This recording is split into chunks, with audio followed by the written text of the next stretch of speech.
Om.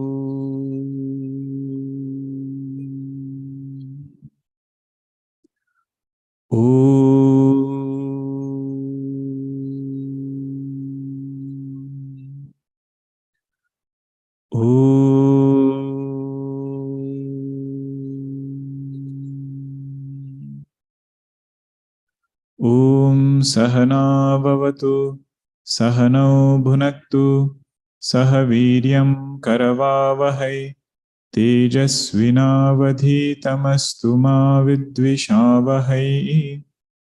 Om Shanti Shanti Shanti. Sadashivasamarambham Shankaracharya Madhyamam Asmadacharya Paryantam Vande Guru Paramparam. Ramo Rajamani Sada Vijayate Ramam Ramesham Bhaje Ramena Bihata Nishacharachamu Ramaya Tasmai Namaha. Ramanasti Parayanam Parataram Ramasya Dasosmyaham. Rame Chittalaya Sada Bhavatu Me Bho Rama Mamuddhara. Samasta Jana Kalyane Niratam Karunamayam Namami Chinmayam Devam Satgurum Brahma Vidwaram Satgurum Brahma Vidwaram. Om Purnamadah Purnamidam Purnat Purnamudachyate Purnasya Purnamadhaya Purnamevavashishyate. Om Shanti Shanti Shanti. Om Ishavasya Sarvam Yatkincha Jagatyam Jagate Tena Tyaktena Bhunjithaha Magrudah Kasya Svidhanam Kuruvanneveha Karmani Jiji Vishechatagam Samaha Evam Tvai Nanyatetosti Nakaramalipyate Nare Asuryanamate Lokaha Andhena Tamasavrutaha Tamste Pretyabhigachanti Yeke Chatmahano Janaha Anejadekam Manaso Javiyah Nainadeva Apnuvan Purvamarshate Tadhavatonyanatyeti Tishthate Tasminnapo Matarishva Dadhati Tadejati Tannaijati Taddure Tadvantike Tadantarasya Sarvasya Tadu Sarvasyasya Bahyatah Yastu Sarvani Bhutani Atmanyevanupashyati Sarva Bhuteshu Chatmanam Tato Navijugupsate Yasmin Sarvani Bhutani Atmaiva Bhutvijanatah Tatra ko moha kasyokah ekatvamanupashyatah Saparyagat shukramakayam avranam Asna viragam shuddhamapapaviddham Kavirmanishi paribhu swayambhuh Yatha tatyathorthan vyadadhat chashvatibhyas samabhyah. Having elaborated mantra 1 through 9, Bhagwan Shankaracharya ji is now introducing. Mantra 1 to 8 was elaborated. Bhagwan is introducing why mantra 9 onwards is a different topic and it is for a different adhikari.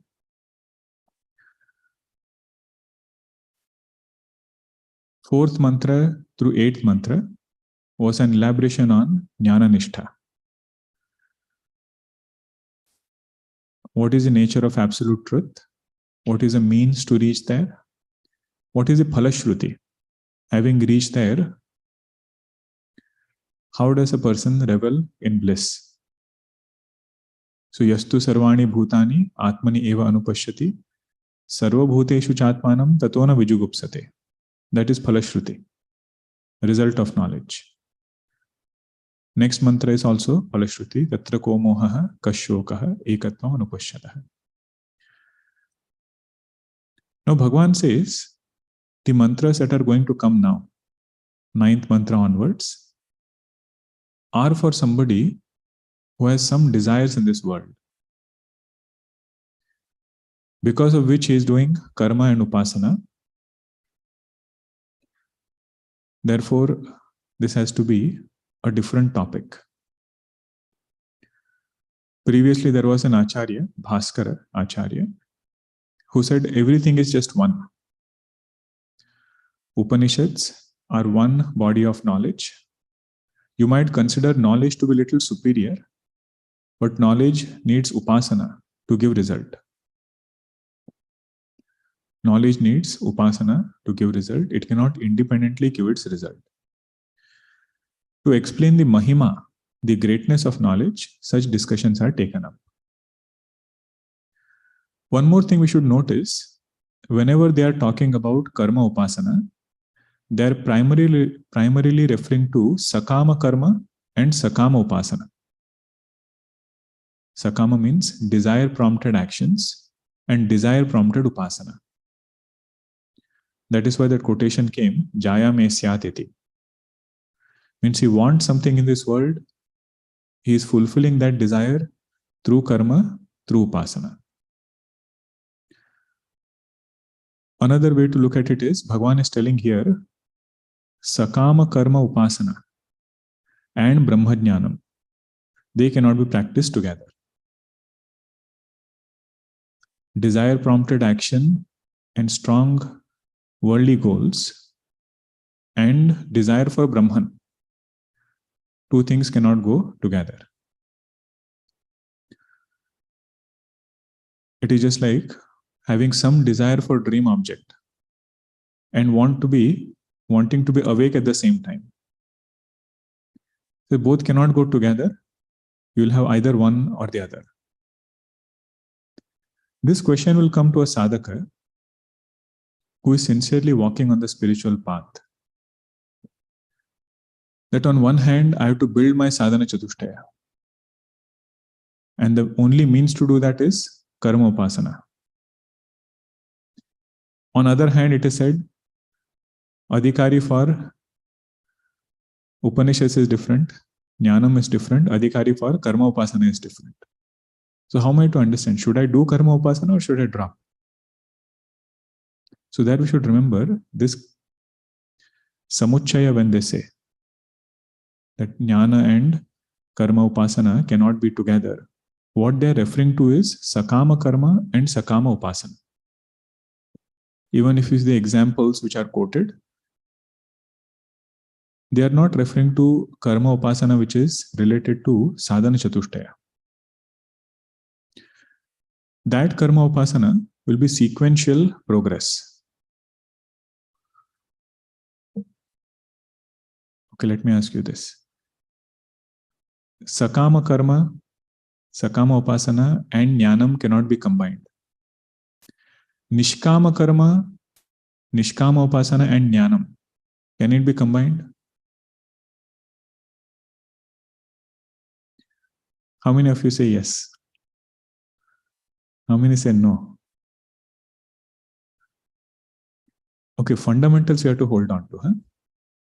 Moment we say karma, moment we say upasana, what is the fundamental entity needed there? Karta, ahankara. So the real question becomes, can kartrutva and akartrutva be combined? Can doership and negation of that doership through the knowledge of Brahman, can it be combined? We say no, we cannot combine it even there. So in case of Nishkama Karma, Nishkama Upasana, it will become a sequential path. Nishkama Karma and Upasana will purify our mind. It will take us to Jnanam, which will negate this ahankara. But over here, what they are referring to is mostly Sakama Karma and Sakama Upasana. So we don't have to feel confused based on what they are telling us. Whenever Karma Upasana is, Ninda is done. It is not for the sake of criticizing. It is just to say that holding on to finitude immortality cannot be attained. That finitude can come in the form of beautiful ahankara also.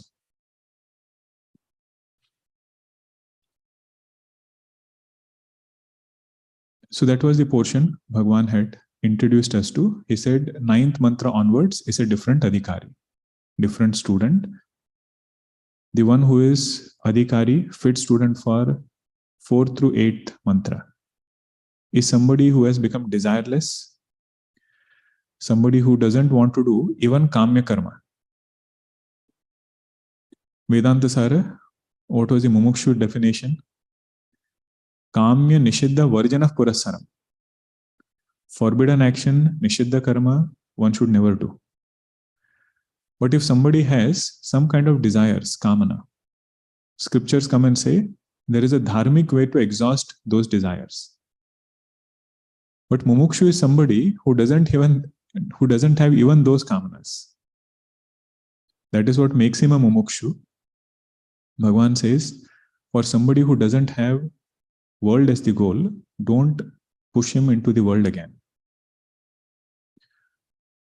For that person, Ishavasyopanishad sarvam, tena tyaktena bhunjitaha. But if somebody is unable to do it, then the second mantra came, kurvan neveha karmani. In that way. Okay, so Bhagwan made that distinction. Now Bhagwan is elaborating. This is page number 30, Gita Press Bhashya.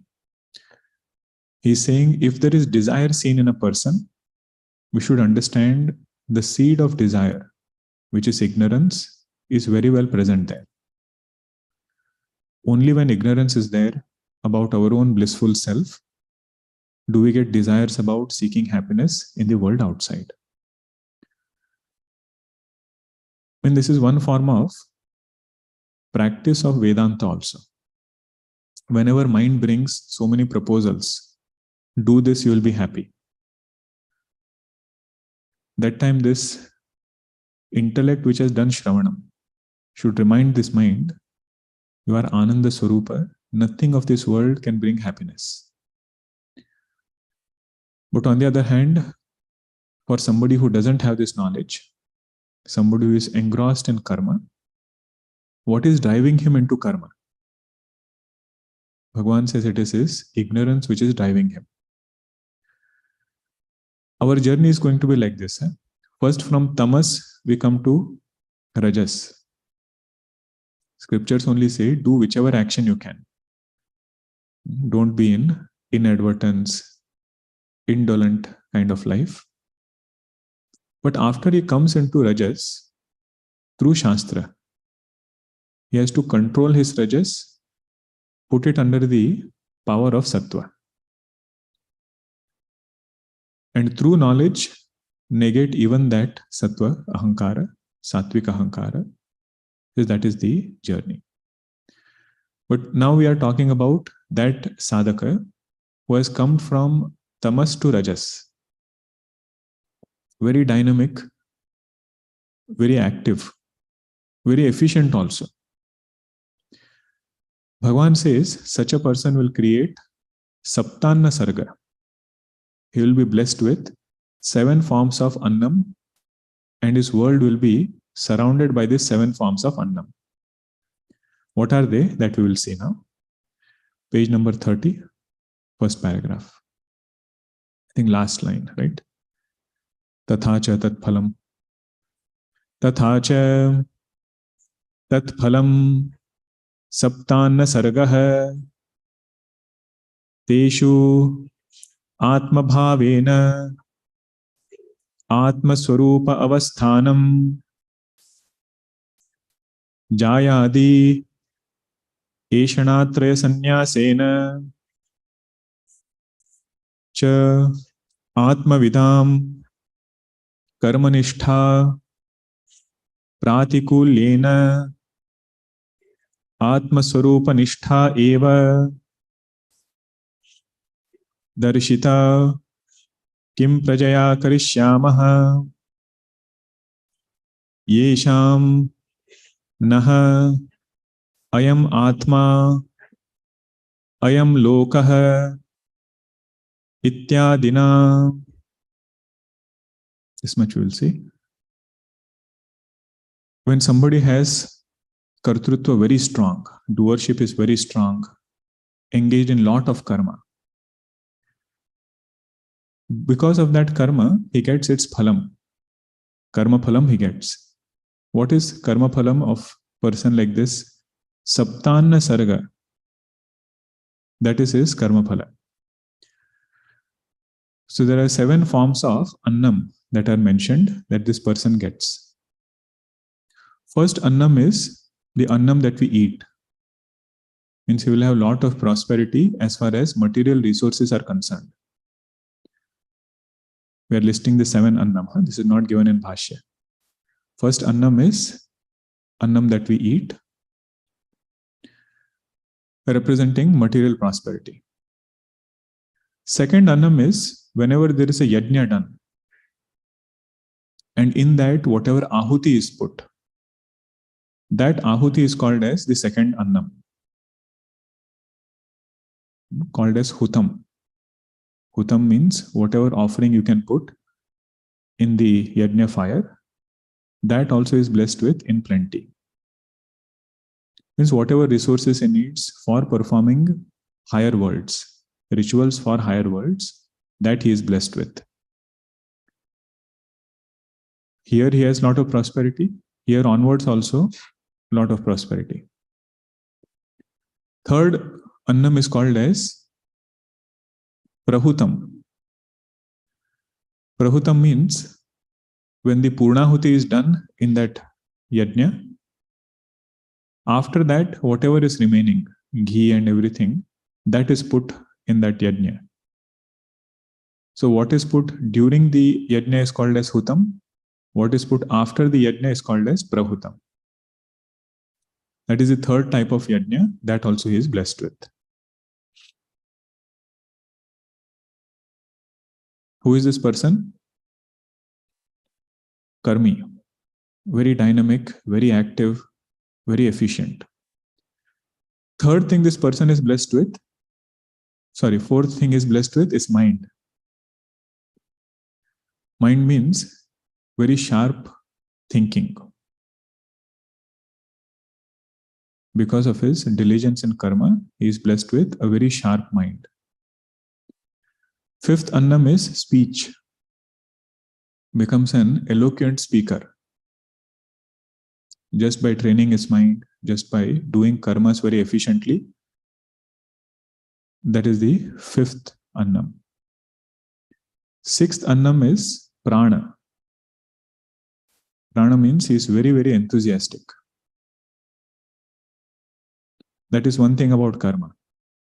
If you are in tamas, Newton's law applies there also. State of inertia continues unless acted upon external force. But once you are in karma, the dynamism continues effortlessly. It's a great blessing. Compared to inertia, it's a great blessing to be active. So this person is blessed with that annam. Sixth one, enthusiasm. Seventh one, he is also blessed with resources for reinvestment. Sampatti for vistara. Means it's an ongoing resources that he has. It is not something that he has and it gets exhausted at some point. He can reinvest it in more and more prosperity. All of this Anand Giriji has given. Shankar Bhashya, on that there is a tika. So Anand Giriji has elaborated. What are the 7 forms of annam? But the irony is, in spite of having all of this, what happens to that person? Read the next part of Bhashya. Teshu Atma Bhavena Atma Swarupa Avasthanam. He created all these things, no doubt. Saptana Sarga created. But having created it, he got attached to it. Thought of himself to be those things. So he got Atmanishta in Saptana Sarga. Atmanishta should have been in Atma. But his Atmanishta went in all these things. Resources that he has outside. Huta prahuta means this world and higher worlds desire for those things. Sharp mind, eloquent speech, enthusiasm, in that he got attached. And sampatti vistara, kruti mahodadhau patana karanam. Bhagavan Ramana Maharshi says, if you are not alert, that same karma can come to bind us. And because of his Atma Bhava being in the wrong things, he goes through samsara. Because all these 7 things are great. But the nature of these things is, it will increase at some point, it will decrease at some point. Now somebody is there who thinks, this is who I am. He has defined himself with these 7 things. How will his joy be? It will increase at some time, decrease at some point. That is the nature of samsara. This is the condition of a karmi. Pauranic examples are Daksha Prajapati. Daksha means somebody who has all these 7 things 100%. Daksha literally means efficient. Lot of resources. Did lot of satkarma. Huta, prahuta, everything he did. That is how he became Yaksha, Daksha.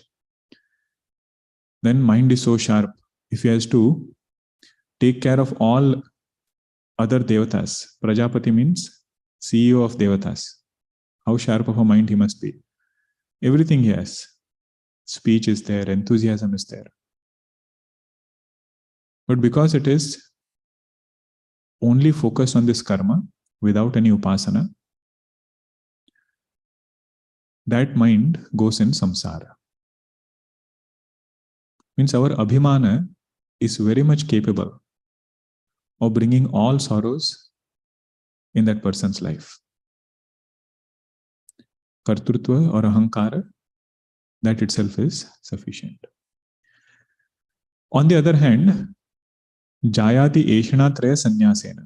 The second category is who didn't have such a desire, didn't go after the world. What do they say? They say, what is the purpose of having all these desires?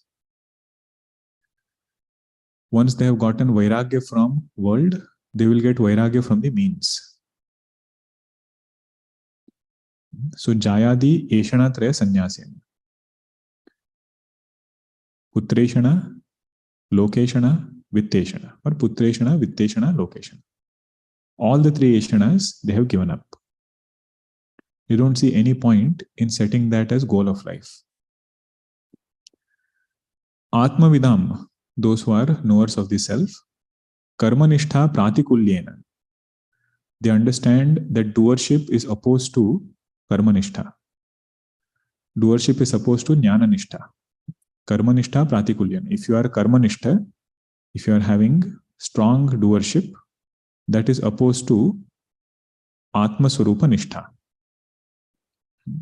Pratikulyena atma-swarupa-nishtha eva darshita. Their mindset is such that they don't want anything promised here or hereafter. Why is Bhagavan bringing all these points? He says 9th mantra is not for this person.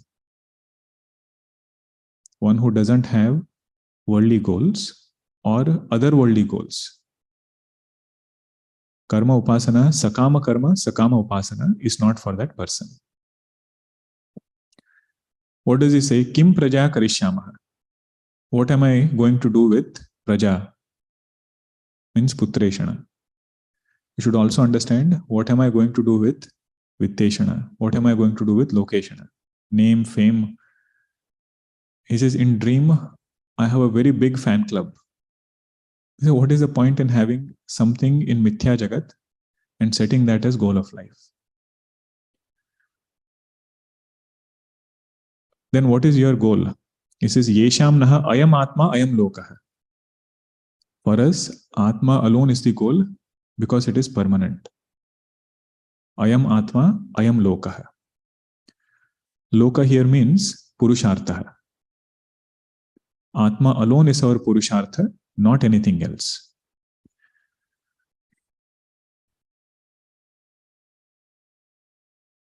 Now, Bhagavan is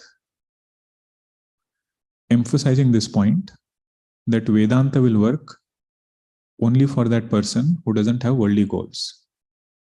Now he's bringing other quotations and other things. Let us see what he brings. Ye tu jnana nishthaha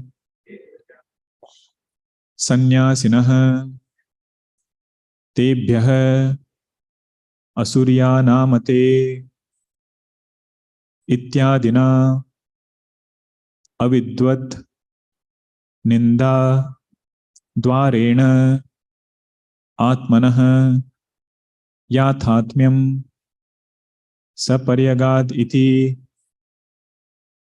etat antaihi mantraihi upadishtam tehi atra adhikruta na kaminah iti tatha cha shvetashvataranam mantropanishadi atyashramibhyah paramam pavitram provacha samyak rushi sangha justam rushi sangha justam ityadi vibhajya uktam ye tu karminah karmanishtaha karma kurvante eva jijivishavaha tebhyah idam uchyate andham tamah ityadi. Previous line, it will be karma kurvantah, not karma kurvante. Karminah karma kurvantah.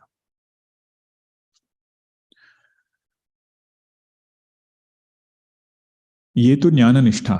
That whole sentence, if you want to shorten it, you know where I am reading it. Ye tu jnana nishthaha sannyasinah tebhyah asurya namate ityadina avidvat ninda dvarena atmana yathatmyam saparyagat etat antaihi mantraihi upadishtam.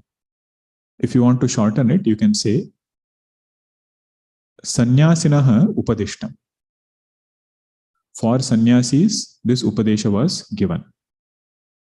First, in the beginning, you have the word sannyasi, and the last word is upadishtam, right? So we are trying to open up that sentence slowly, slowly. Sannyasinah upadishtam. To sannyasis, or for these sannyasis, this upadesha was given. What kind of sannyasis? Jnana nishthaha sannyasina.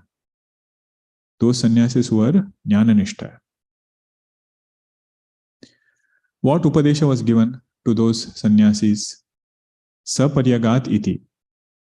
All the indicators of Atma that were mentioned until 8th mantra, in particular the 8th mantra, Saparyagat, this upadesha was given to all the sannyasis.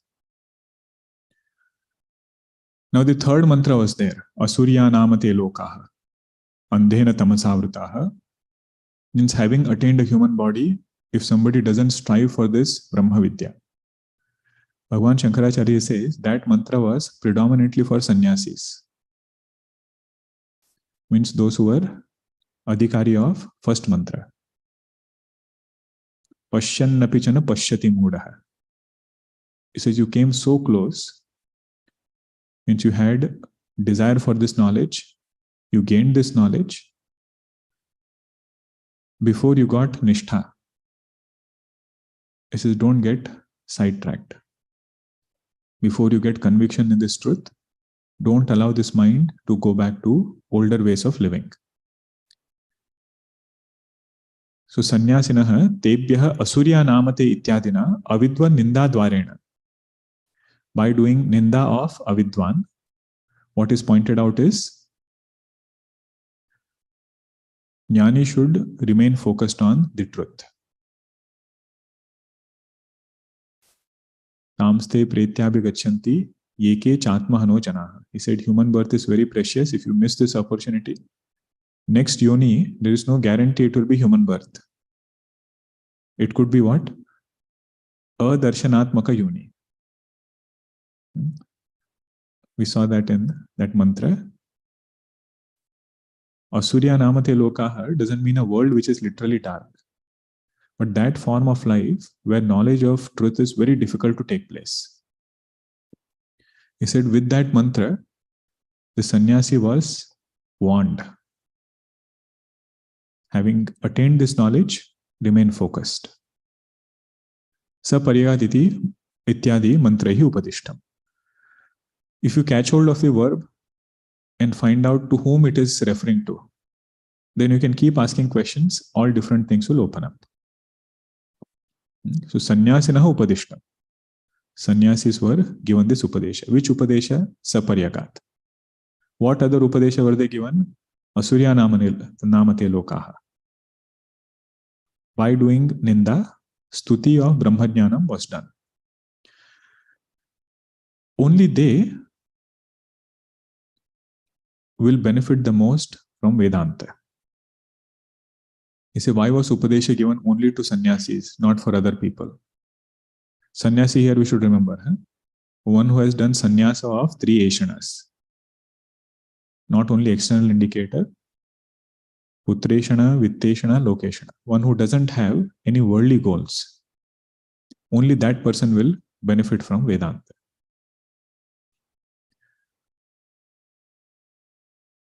See, Upanishad and Shankar Bhashya, they will expect that we tune with their thinking.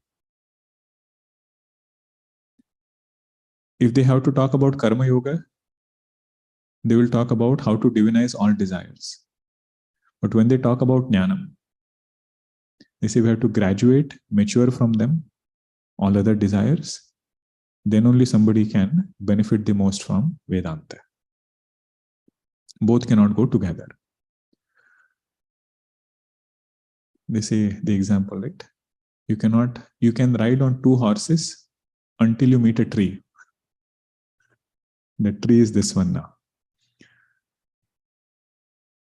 Means when jnana upadesha has to be given, that time the only question that is asked is, do you have any other goals, or is Brahman alone your goal?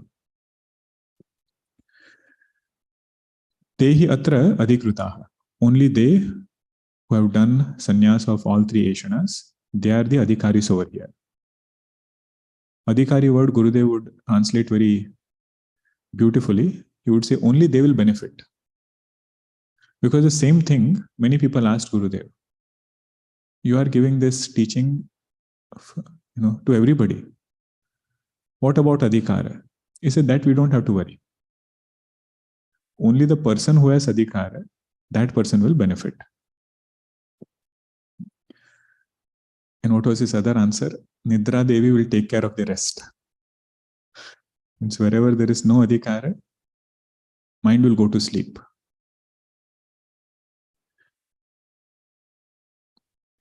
Tehi atra adhikruta na kaminah. Again, he is emphasizing those who have desires, they are not adhikari for Brahma Vidya.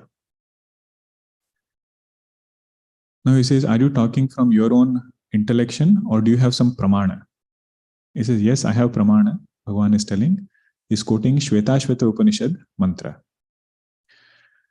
This mantra is 21st mantra, 6th chapter. If you have Shvetashvatra book, later you can go and read the commentary, Puja Guruji's commentary. The background is that mantra talks about how did Shvetashvatra Rishi get enlightenment? And to whom did he teach after getting enlightenment? After realization, first of all, how did he get it? And after getting, whom did he teach? The first part of the mantra is not given here. In the quotation, in the bhashya, first part of the mantra says, Tapah prabhavat deva prasadat. For Shvetashvatra Rishi to get enlightenment, the 2 main criteria were the prabhava of his tapasya, the power of his tapasya, and second is deva prasad, God's grace. With these two things, Brahmaha Shvetashvataraha Atha Vidvan. Shvetashvata Rishi came to know Brahman and became Vidwan. Having become enlightened himself, what did he do? Then comes this mantra, Atyashrami. He taught his students who were Atyashramis. You know what is the word Atyashrami? There are 4 ashramas, right? Brahmacharya, Grahastha, Vanaprastha, Sannyasa. Atyashrami means one who is not stuck in any of the 4 ashramas. If somebody is in Grahastha ashrama, becomes too attached to Grahastha ashrama, that person is not Atyashrami.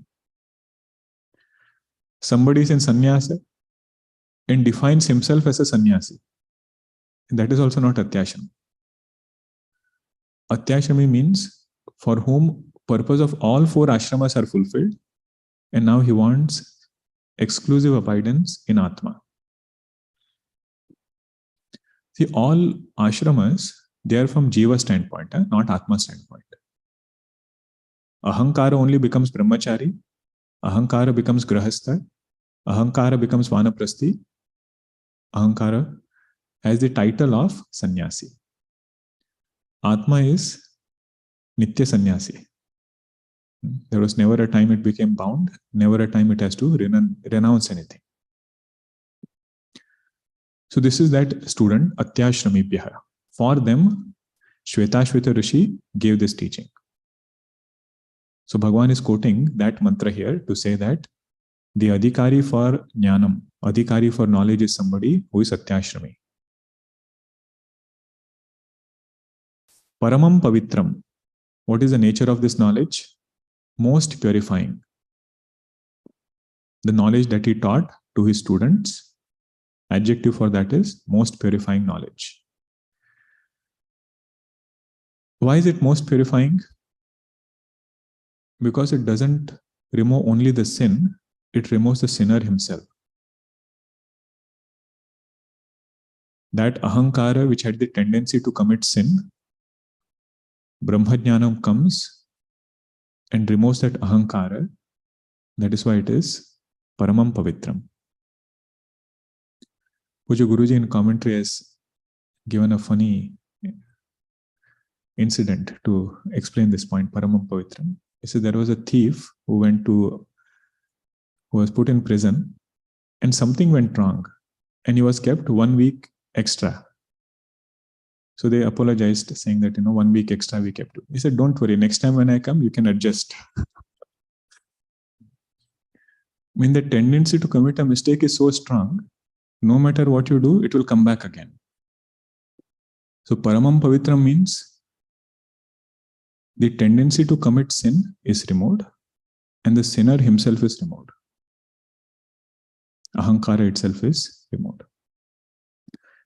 Paramam Pavitram Provacha.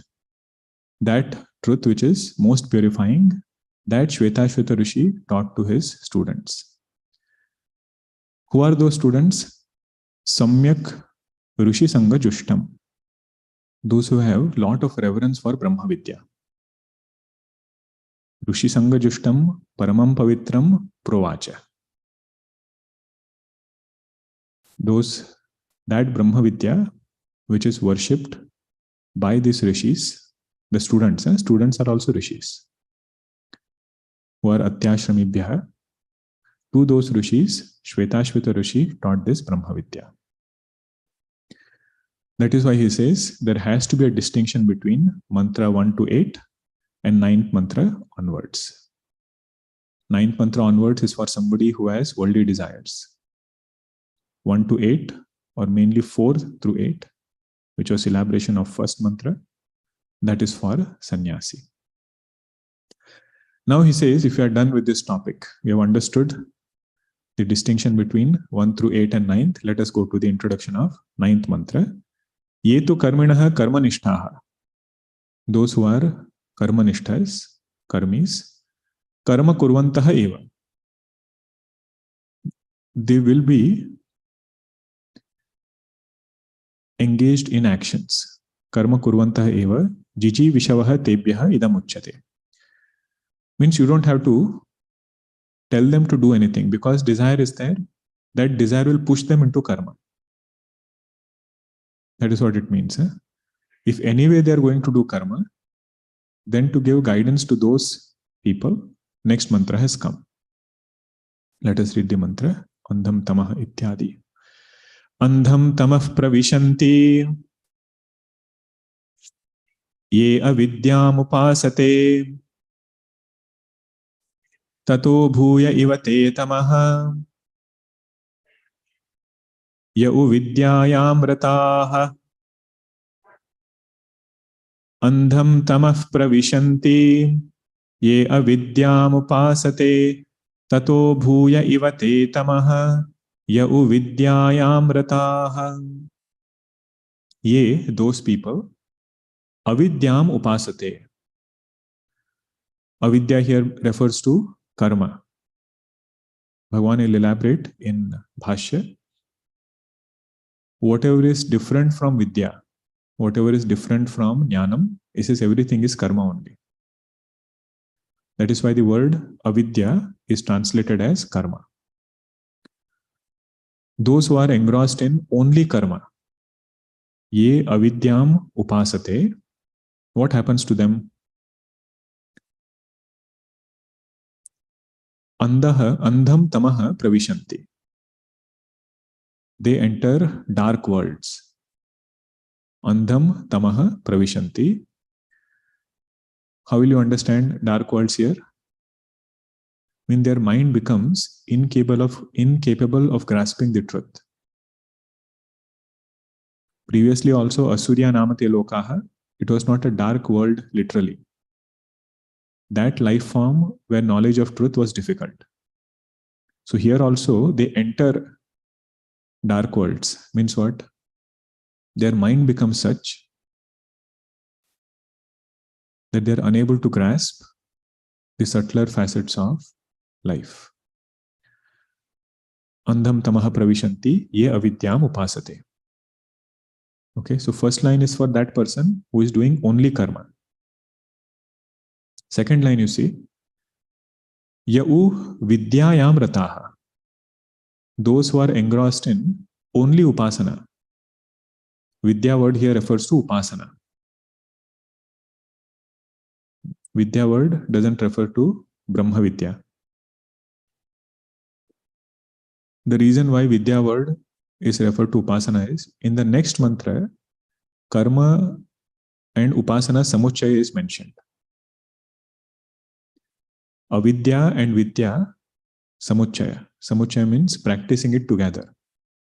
That is mentioned. So Vidya cannot go with knowledge. And then Upanishad quotations are also given to say, Vidyaya Devalokaha. So Vidya means Upasanaya Devalokaha. So here the word Vidya will mean Upasana.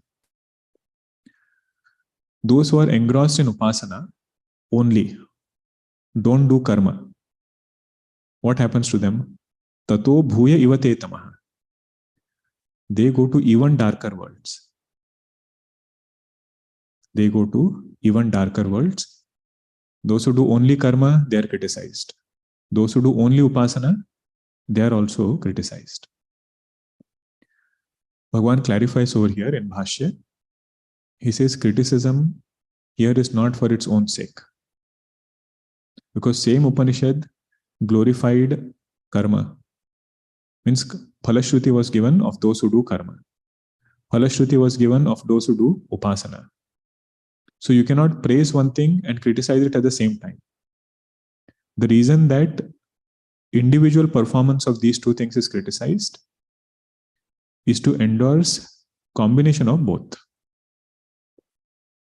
He says a person should not be doing only karma, nor that person should be doing only upasana. You know this word, Vidya, in the second line it comes, right? Tato bhuya ivate tamaha yau vidyayam rataha. I had read in one book, Swami Akhandanandji, he writes there. Karpatiji Maharaj, he would submit articles to a very famous publication. And in that publication, in that printing publication, in one of their Ishavasya translations, they translated the word Vidya as Brahma Vidya. And the next one, next mantra also, it had Brahma Vidya as a translation. And he tried to explain that it is not Brahma Vidya, it is upasana. But because they went ahead with the publication, he withdrew all his articles for that publication. Means his articles were so much in demand at that time. He said, I will not publish in your press because you translated the word Vidya as Brahma Vidya. So when Maharaji writes in that article, I was a mediator between the press and Swamiji. I mean, the thing to appreciate there is their commitment towards Upanishad mantras and Shankar Bhashya and the precision with which every word is translated. Then the in-between compromise they arrived at was whatever articles have been published elsewhere. I said, those articles you can publish, but I will not directly give new articles.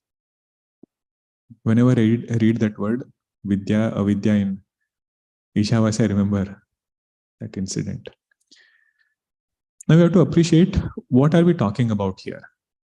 The first line spoke about that person who is engrossed in karma. We are talking about somebody who is doing either laukika karma, worldly actions, or doing Vaidika karma without upasana. Means his whole faith is in that action alone. He says that action alone will take me towards the goal. I don't need any other altar. No meditation practices are needed. I don't have to offer it to anything higher. So that is the example of first line. It could be secular-minded person doing only karma, either laukika, either worldly actions, or even Shankaracharya writes, Agnihotradi karma. Vaidika karma also is doing, but no sweetness in it. Mind is not changing along with that karma. He says, what will that do? It will increase our abhimana. It will increase our doership, take us into samsara.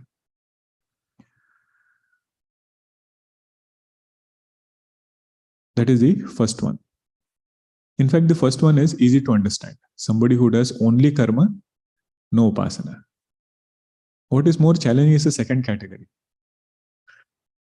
One who is doing only upasana, no karma.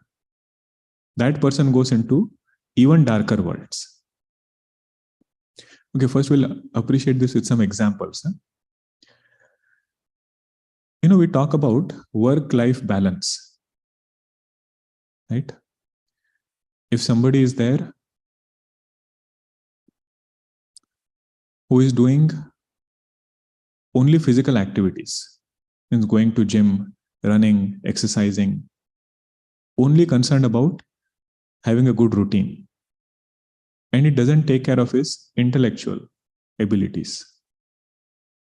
So what will you say? To be successful at work, you need both. You need to take care of your routine, exercise everything. At the same time, the competence that is needed at work, that also that person has to work on. Now there is another person who is taking care only of his intellectual competence and totally ignoring the other side. Health is ignored, physical activities are ignored, routine is ignored. What will the advice be for that person? Is if you do this, there will be greater calamities. Means if you spoil your health at the cost of intellect, even what your intellect could do, that also you will not be able to do. That is this mantra. One who is doing only one, not the other thing. Only physical care, no intellectual care. And that is like doing only karma, no upasana. Only upasana, no karma. The calamities for that are even greater, like this person who took care only of the intellect, did not pay attention to physical health. Another example is, if there is a child who loves to play and he has to study also.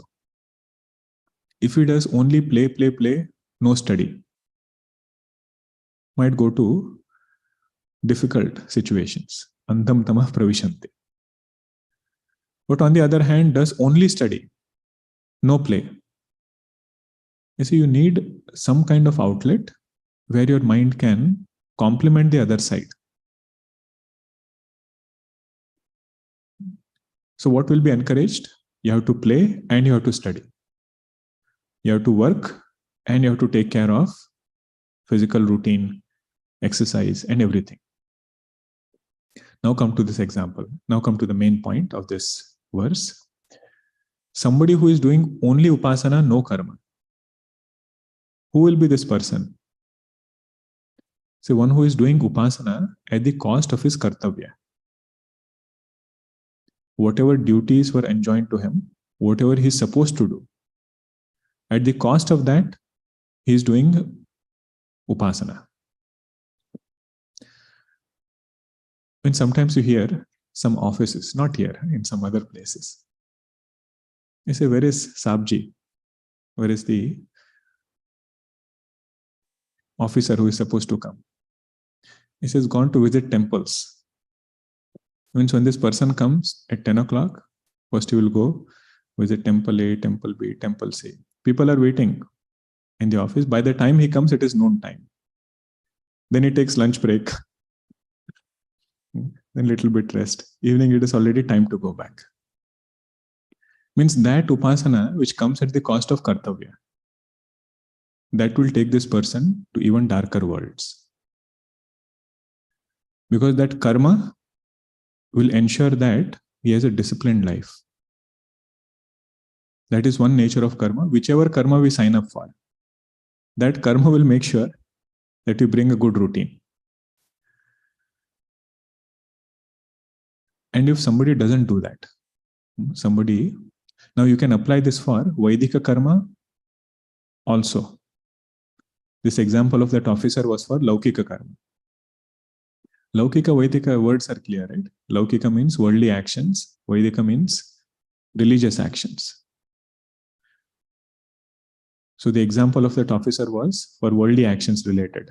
He's doing upasana at the cost of his other worldly actions, duties. But there can be a person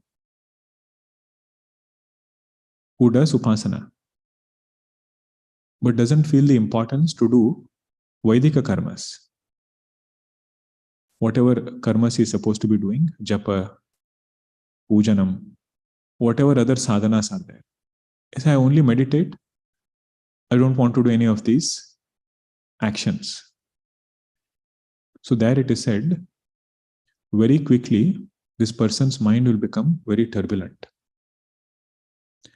If there is no spiritual routine to keep a check on our life, that mind becomes very turbulent.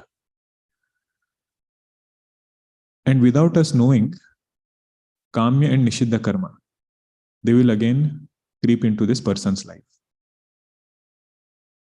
Desire prompted actions and forbidden actions, both of them will enter this person's life if he doesn't pay attention to karma.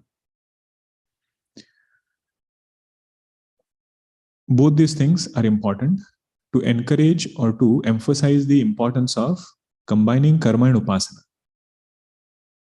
This mantra has come which says, those who do only karma go to dark worlds. Those who do only upasana, they go to even darker worlds. The best examples of combination of both from a sadhana standpoint, don't bring jnanam here. From a sadhana standpoint, those who illustrate combination of both. One example is our Hanumanji. On one hand, there is karma, but that karma is combined with upasana. Means while doing the work, he always remembers for whom is this work. The remembrance of the Lord while doing the work, that itself is upasana.